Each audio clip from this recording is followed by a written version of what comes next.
What's up, everybody? It's your boy, Just Latino. Cartelle, Valdez. And tonight's special guest, Mr. Danny De La Paz. What's up, Danny? What brings you to San Antonio, brother? I came out because this year I made my second Fiesta medal. What? Congratulations. Yeah, this one is to commemorate the 40th anniversary of Boulevard Nights. Boulevard Which Nights. came out in March of '79. It's been 40 years already? 40 years, yep. Man. So I came out for that and a couple of car shows and maybe also do Traders Village and also to work on a new independent project with my good friend Aaron Miranda. Which is untitled at the moment, but it's kind of like a Chicano Tales of the Crypt. Yeah, he gave us a little insight, but we didn't get it all. But so he's saying you're one of the main characters for that film. I'm more like the host, or like I like to say, the tour guide. All right, that's what's up. That helps take people from one episode into the next. So kind of like the Creep Show or something like that. Yeah, like the Creep Show, and also a little touch of Alfred Hitchcock and. It's a fun character, something I haven't done before, and maybe people would, maybe a whole new generation will discover me in a different kind of a character. Yeah, I think it's like it's already about that time where it needs that repeat of the old school classic mystery horror flicks and to come I think, back. Aaron had a good idea and wanted to do something that no one's kind of done this yet, so there's room there for a show like this. I think that people would really enjoy. And this is all a Chicano film? Yeah, it's all Chicano, independent, no budget, low budget production. Hey, well, fuck it. I mean, keeping it real, but I mean, I'm pretty sure an actor like you that's been doing it for so many years, I mean, whether there's a budget or not, it doesn't take away from your skills, because if anything, you're going to have to get more creative when there's not so much of a budget. It's really just another opportunity to be creative, so it's not about the money. And sometimes when you do something that you feel passionate about or that your heart is into, you never know.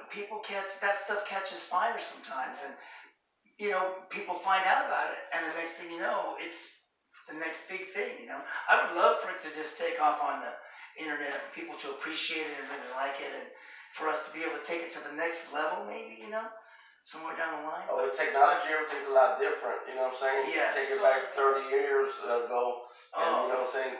There was no social media, no nothing. We could do things now that we could only dream about back then. I mean, this show's only happening because of social media. You know what I'm saying? It makes it real easy to touch the ears and speak to them, and yes. It's like we're dealing with people directly. And you're connecting with people. That's the thing. There's people that tune in to hear your podcast because they want to hear your podcast. It's your show that they like. I have a lot of shows that are like that, podcasts that I watch on a regular basis. I'm kind of more faithful to those than I am to any TV show. Yeah. You know what? I really don't really tune into too many podcasts. That's the crazy part. Yeah, I didn't get into them too much either in the beginning. It's only the last couple of years. But it's got to be someone interesting or something. The reason why you're tuning in, it's not because, I'm just going to tune in. I want to see what this guy's going to do. Because, you'll never get those hours back again. Yeah, for sure. Once you give them up, they're gone. Yes, sir. So congratulations on your new medal. Yeah. So this is the 40th anniversary of Boulevard Nights, and you were at the 40th anniversary car show for Brown Impressions. For Brown Impressions Car Club in Laredo, because 20 years ago, in 1999, they helped me and Jesse Borrego make our independent film, which was originally called Lowrider Spring Break, and they got retitled to Lowrider Weekend. Oh, that's right. Yeah. And it was one of the first, digital movies. Low-budget digital films back in the day, made by the first Chicano director, who happens to be from Texas, Efrain Gutierrez. Okay. He was the first Chicano to make a feature film back in 1974, 75, But 76. these are films that, they stayed within the family, and people remember these films, because there's no duplicate of it. No, and the UCLA archives have bought his stuff and have remastered it, cleaned it up, and put it out on DVD. So it's all a part of history. But anyway, he was the director of Lowrider Spring Break, or Lowrider Weekend as it's called now. He hadn't made a film in many, many years, and he wanted to do a little picture when digital cameras were first starting, basically. And it's got a lot of technical flaws and everything, but the one thing I will say about that movie is that Efrain's strength as a director is that he knows how to tell a story.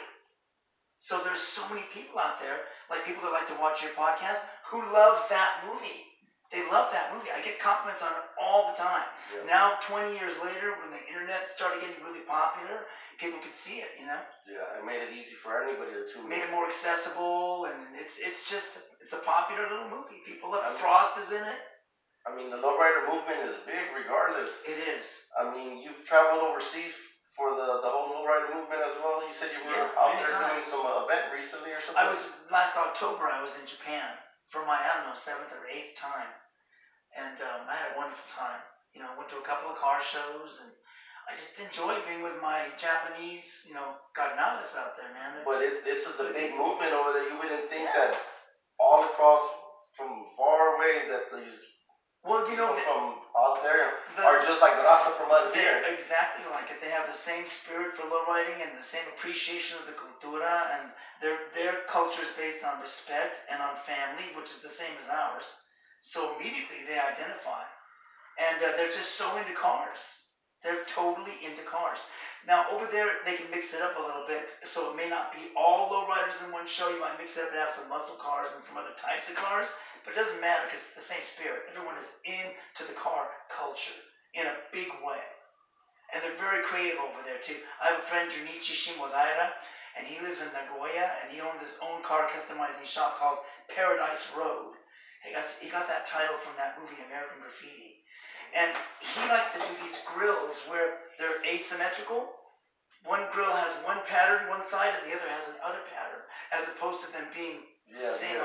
That's so creative, so interesting. When you look at the car and you notice suddenly, wow, this half and that half don't match, but it still looks stylish. Yeah. So yeah, they're just very creative people, and they love cars, you know. So with the whole film industry, and you've been in it for so many. How long have you been in the film industry? Oh my God, I got into the film industry in 1976. 1976. So you do the math, because I'm not going to do it. Well, I'm not a great mathematician, but I get the point. So how many films have you been featured in? You know that one? Maybe about 35, maybe something like that. 35 films. Yeah, more or less, somewhere in there. And most people have only seen American Me or Boulevard Nights, but then I made a lot of other good pictures. I made some stinkers too, but I made a really, really classic western in Texas called Barbarossa with Willie Nelson and Gary Busey. Before Gary was totally off his rocker. No offense, Gary, if you're watching.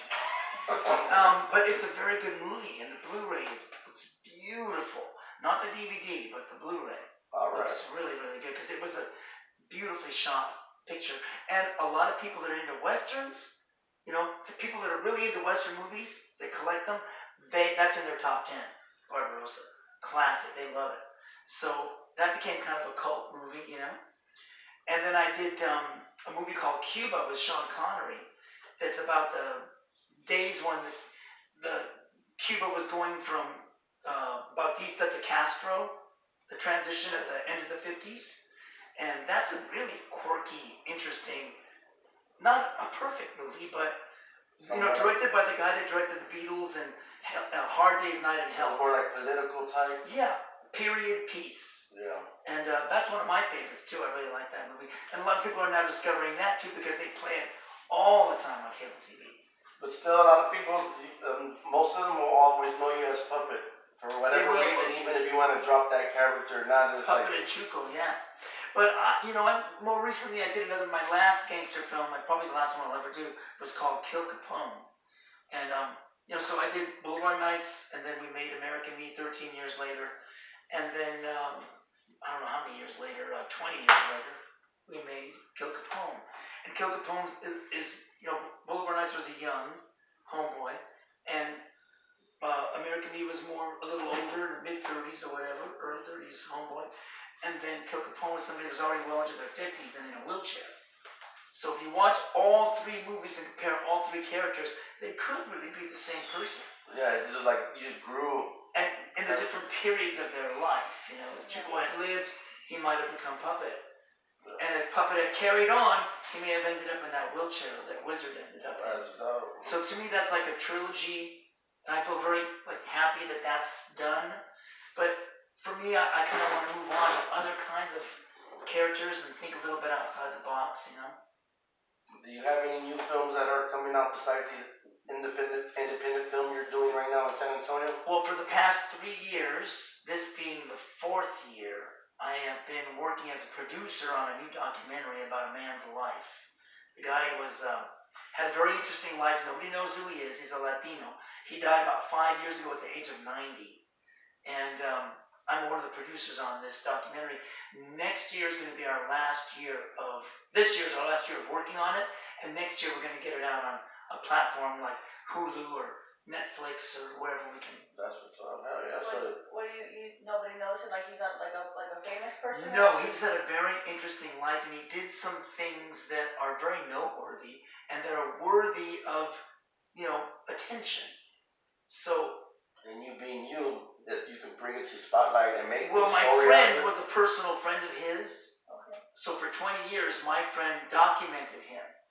Didn't know why or whatever, just for archival purposes. But after he died, he decided, you know what? I'm going to make a documentary with 20 years worth of archival footage. So you see this guy getting older over 20 years. You see him when he gets sick, he gets cancer eventually. And you see him when he shrivels down to practically nothing because the cancer just tore away at his body. But it's so real though, you know? Yeah. I mean, when you finally get to the end of the film and you see him like that, you realize, okay, it's not pretty, but it's real. Yeah, it's reality. So I'm very proud of it. It's called Nelly Queen, The Life and Times of Jose Sarria. And I think it's a very good documentary that even if you knew nothing about this person, you could watch this movie and be very captivated by this person's life. And when will this be available for the public? In 2020. 2020. That's when we're going to get it sold and get it out there. A few months from now, really, because the way time be flying. Yeah, no, it's gone fast. We're already almost halfway through the year practically, you know? Yeah. So no, everything's going well. I'm happy to be back in Texas, and like I say, just busy with my marketing and making personal appearances and working on that documentary and working on this project with Aaron. I'm really excited about this project because you guys got to witness tonight. We created a brand new character today, and it's something that I like this character. Yeah, he's a good character. He's weird and creepy and funny and. Can we give away the name to this character to the Yes, people his that are name looking? is Mr. Creeper. CREEPAH. The H is silent. And he's kind of, he's Chicano, but he's a wannabe English gentleman. And he has a really bad accent. I mean, you don't know where the hell is this guy from? But it's hilarious. And he comments on all the different stories that we're going to see, that the audience is going to watch during the course of this film, which is a collection of maybe 5 or 6 short films. That's dope. All strung together. And he takes you in and out of all of them with introductions and outros. So as each well. film, he's in the beginning and At the end. speaking to the people. Yeah, tying it all together, kind of stringing it all together. That's dope. Like Elvira does, and Yeah. Mistress of the Dark, and Alfred Hitchcock did it himself in his own, television series for many years back in the 60s. So it's an old tradition, but maybe not one that we've ever had for us, for our community. So I was happy to, embrace this idea of doing this character, because I kind of like to tell people, they often want to use me, but it's always in that same way with, the they want you to be the cholo gangster or I'm whatever on the film. 62 years old. It's like, Yeah, I'm getting a little old for that now, I want to switch it up. Yeah, and doesn't really work at that age, that you haven't moved on maybe from that yet. Yeah, so you probably get to have more fun with it, right? Yeah, absolutely. We're making a little bit of fun. I still have the hat, but we're just kind of switching it up a little bit. I think people will like it, Yeah, no, a little bit that we were able to see in person, I thought it was pretty good. Yeah, it's something different, and it's something that, when the actor enjoys doing the character, I think the audience gets more pleasure out of it too. Because they see that you're doing something and you're having a good time doing it. They know to me it's like a delicious experience, I enjoy playing that part. That's dope. And I like the fact that Aaron is very stimulated by the character too. Because he's writing the dialogue for him. And when the two of us get together, it's, he spits a line, I spit a line, and the next thing you know, the two of us together made something even more better than Yeah, both of y'all's input creates Yes. like something that combination is the third thing that we really needed and to that's make. what it's about. It's about having Yeah. good chemistry and being able to work with the director how you want to work, but at the same time using each other's input makes it Well, great like work. earlier before the podcast, we were just chatting and we were saying about how you guys have a certain kind of chemistry. And that it makes it a little bit easier to do a podcast if you're not just by yourself all the time. You know? Yeah. You got someone to kick ideas across with and someone to help you carry that weight a little bit. And it's nice to be able to kind of play ping pong with each other. And then people watch you and they enjoy it too. So it's a win-win situation, you know? Yeah, definitely. Let's play ping pong. Yeah, ping pong, beer pong. Yeah, all the pongs. We do all the pongs. Yeah. I used to like Pong when it first came out. That was my idea of a video game. You'd hit the thing and you'd wait like 20 minutes for it to go across the screen. Man, yeah, I was like, We used to play that in pizza parlors and places, bro. Waiting to get seated. They'd have it out there in the waiting area. It's like, wow. The times have definitely changed, man. Times have definitely But changed. that's what's good about this character of Creepa is that he's an old man. Yeah, it's like a throwback character. So he remembers rotary dial and he remembers all the old stuff, but he's having to live in the digital age. And he's willing to give it a try, you know? Oh, yeah, man. Yeah, But he can compare the past to the present because he's been there when other people haven't. Other people don't know about rotary dial. I remember watching a movie one time and I was with a little kid and they looked at this thing. In the movie, there was a payphone. And the little girl said, "Daddy, what's that?" So, that's a box. He was trying to explain to her. Yeah, It's kind of a box you walk into to use the phone. She thought it was the weirdest thing. Well, shit, in the hood, there's still a few payphones still existing. Yeah, well, she didn't live in the hood, so she don't know nothing about that. Yeah, there's a few, man. Most of them have already gone down. They took them down, really. Yeah. So everything little by little, it's like. So, but it's fun to play an older character that fits, you know, like he's not in a wheelchair or crippled or whatever. We're having some fun with it. So I want us to be able to develop it more. And it'd be fun to include him in my list of characters I can market in the future. That's what's up. But there's no name to this film right now? Not right now, there isn't. So there's no date or nothing to this film? No, this is in the works? You're looking at the embryonic phase of this film, you know, the very beginning. Hell yeah, and if y'all look real close on one of those scenes, you might see a scene where he's right here sitting in that same exact chair. Yes, So, that's right. Man, we all got the behind the scenes right here on Ears to the Street. He gave us a little insight. You got any questions for him, Cartelle? Yeah, I was gonna ask. So, is the movie? What is it? Horror genre or what is it? Is it Yeah. all different? It's horror genre, Like but a little with a little strange. twisted, like what Okay. they call dark humor or black humor. Okay, kind of Yeah. like I would imagine similar to like Twilight Zone, like a little A bit. little creepy, Twilight bit- Zone, a little a creep bit show, strange, yeah. little Tales of the Crypt, you know, just Like kind you of, know, yeah, Latino style, yeah. with that little Cool. twist to it. It sounds interesting. Yeah, this will be fun. People are going to enjoy it. Like I said earlier, I think a lot of people would want to see something like that. There's a lot of horror fans out there. Yeah, and there's not really too many horror films no more. They're kind of No. like slowly I've going. noticed that too. I heard they're bringing Freddy's coming back again for like another Nightmare on Elm Street. Yeah, and I think tomorrow, isn't it tomorrow or today? Was it? Maybe it's tomorrow. La Llorona. Yeah, Oh, yeah. It's tomorrow, Friday, yeah. Well, yeah, I'm curious to see that one. You know, then we heard about the Llorona all our lives. I don't even know what she looks like. But Yeah, and this one looks Different really Latino. dark. Yeah. I'm sure this one's not funny at all. It just looks Oh, really heavy, like a Paranormal Activity 5 was, you know, the Yeah, marked yeah. ones. Hell yeah. Oh, that movie was creepy. I think I took home a demon that night. Oh, man. I had these horrible nightmares after I saw that movie. It was awful.